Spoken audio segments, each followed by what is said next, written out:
English सीखना चाहते हैं, बहुत ही अच्छी बात है, क्योंकि भाषाएँ हमको आनी चाहिए। जितनी ज़्यादा आपको भाषाएँ आएँगी, उतना ज़्यादा आपका दिमाग तेज़ रहेगा। देखिए, इंग्लिश सीखने की मैं आज आपको ज़बरदस्त कुछ टिप्स बताने वाला हूँ। पहली बात तो इंग्लिश अगर आप कोर्स करते हैं तो अच्छी बात है, नहीं करते तो भी कोई बड़ी बात नहीं है, आप इंग्लिश ज़रूर सीख सकते हैं। देखिए, इंग्लिश सिर्फ़ ग्रामर को रट लेने से आप इंग्लिश नहीं सीख जाएँगे। अल्टीमेटली इंग्लिश हमको बोलने आना चाहिए। ग्रामर मैंने बहुत लोगों को देखा है, उनको ग्रामर तो बहुत अच्छी तरह आता है, लेकिन वो इंग्लिश ठीक से बोल नहीं पाते। ठीक है फ्रेंड्स? तो आप जब बचपन में पैदा हुए थे, तो क्या आपको वो भाषा आती थी जो आज आप बोलते हैं? नहीं, धीरे-धीरे प्रैक्टिस करते-करते वो आ गई। प्रैक्टिस कैसे किया आपने? कोई कोर्स तो नहीं लगाया था बचपन में आपने। मम्मी-पापा को दिन भर आप सुनते थे, बोलते हुए, सुनते अल्टीमेटली आप भी बोलने लगे, टूटी-फूटी भाषा ही बोलते थे। आप स्टार्टिंग में फर्राटेदार आपने बोलने नहीं लगे होंगे, आप थोड़ा-थोड़ा बोलने लगे होंगे। टूटी-फूटी भाषा बोलते-बोलते आज आपको सब कुछ आ गया। तो यही प्रोसेस आपको सेम इंग्लिश बोलते वक़्त भी आपको फॉलो करना है फ्रेंड्स। कोई बहुत बड़ा हौवा नहीं है, कोई बहुत बड़ा इसका उसका वो नहीं है रीज़न। आपको सिर्फ़ यही करना है कि आपको सबसे पहले सुननी है। आपको उस भाषा को दिन भर सुनना है, ज़्यादा से ज़्यादा सुनना है। जब आप छोटे थे, आप दिन भर वही एक भाषा सुनते थे और कोई भाषा नहीं सुनते थे और कोई ऑप्शन ही नहीं था आपके पास।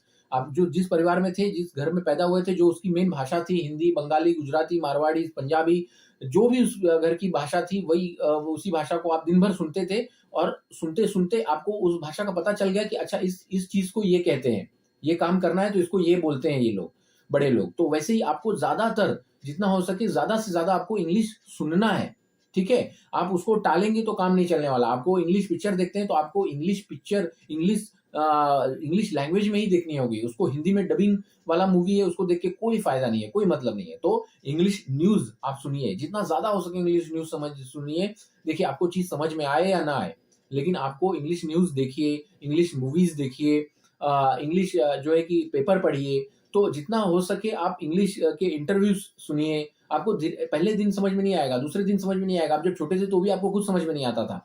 लेकिन आपको क्या होगा, धीरे-धीरे पैटर्न पता चलेगा कि अच्छा बार-बार इस एक चीज़ को एक ही नाम से बुलाया जाता है। तो अच्छा इस चीज़ का नाम यही है। मतलब ये काम करने के लिए ये बातें बोली जा रही हैं। तो आपको पता चलते जाएगा, आपको एक पैटर्न दिखने लग जाएगा कि अच्छा इस बातों को कहने के लिए ये कहा जाता है। ये खाने के लिए ये बातें कही जाती हैं। तो आपको पैटर्न पता चलते जाएगा, ठीक है?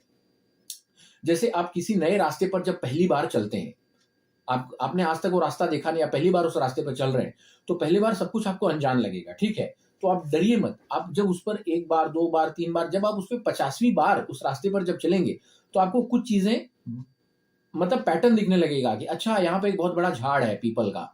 अच्छा यहाँ पे एक दुकान है मिठाई वाले की और यहाँ पर एक मोची की दुकान है, यहाँ पर एक मिठाई वाले की दुकान है, यहाँ पर एक स्कूल है। आपको एक पैटर्न पता चल जाएगा। अब भले आपको पूरा रोड के आजू-बाजू किस तरह की दुकानें हैं, क्या है, वो सब नहीं याद हो, लेकिन कुछ मेन-मेन चीज़ें आपको पता चल जाएँगी। अब उनके सहारे आप उस रास्ते को कभी नहीं भूलेंगे कि हाँ भाई, पिछली बार यहाँ पे आया था, तो ये वाली दुकान मैंने देखी थी, ये वाला स्कूल यहाँ पे था और ये वाले बरगद का पेड़ यहाँ पे था। तो आपको उस जगह का आपको बाकायदा आपको अनुमान होने लगेगा धीरे-धीरे। तो वैसे ही है, धीरे-धीरे आप जाने लगेंगे तो सारी दुकानें, सारी चीज़ें आपको याद हो जाएँगी उस रास्ते की। वैसी भाषा भी है। आप सुनते रहेंगे तो आपको धीरे-धीरे कुछ-कुछ पैटर्न पता चलेंगे कि अच्छा ये मोटी-मोटी बातें हैं, ये लोग ये बातें करते हैं, इसका मतलब ये होता है। धीरे-धीरे आप सुनते-सुनते आप समझ जाएँगे कि अच्छा ये लोग क्या बातें कर रहे हैं। ठीक है फ्रेंड्स? डेली आप न्यूज़ सुनेंगे तो समझ में आएगा कि अच्छा किस बारे में क्या बात हो रही है, किसके बारे में अच्छी बात हो रही है कि बुरी बात हो रही है, तो आपको पता चल जाएगा बुरे न्यूज़ को कैसे क्या बात होती है तो उसको बुरा कहते हैं, किस चीज़ को अच्छा कहते हैं। ये सब कुछ आपको समझ में आएगा और उस वक़्त उसको क्या इमोशन से बोला जाता है वो भी आपको समझ में आएगा। ठीक है फ्रेंड्स? तो पहला ये काम करना है कि आपको सुनना है, बहुत ज़्यादा सुनना है, इंग्लिश में ही सुनना है सब कुछ, ठीक है? दूसरा आपको क्या करना है, दूसरा आपको देखिए होता क्या है ना कि हम जब भी बोलना चाहते हैं ना, हम सोचते हिंदी में लेकिन बोलते इंग्लिश में, बोलते हिंदी में ही है ना। तो कोशिश हम लोग क्या करते हैं, उल्टा क्या हो जाता है कि हमको जब इंग्लिश में बोलना है लेकिन हम सोचते हिंदी में, तो जब बोलने जाएँगे तो हिंदी में ही आएगी ना, इंग्लिश में कैसे आ जाएगी? तो वही आपको करना है, आपको इंग्लिश में सोचना है, ताकि जब आप बोले तो हिंदी में बोल पाएँ।